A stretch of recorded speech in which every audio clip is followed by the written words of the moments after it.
He wants to get rid of the ability of Medicare.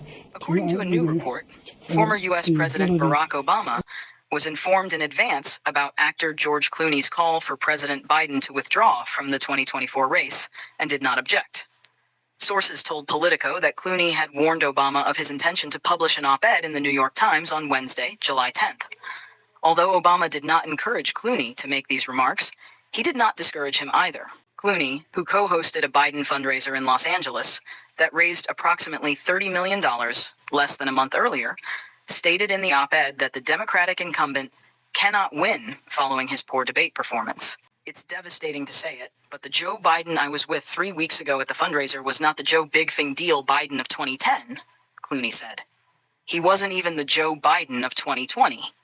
He was the same man we all witnessed at the debate. Clooney and Obama, who have a friendly relationship, both attended the fundraiser.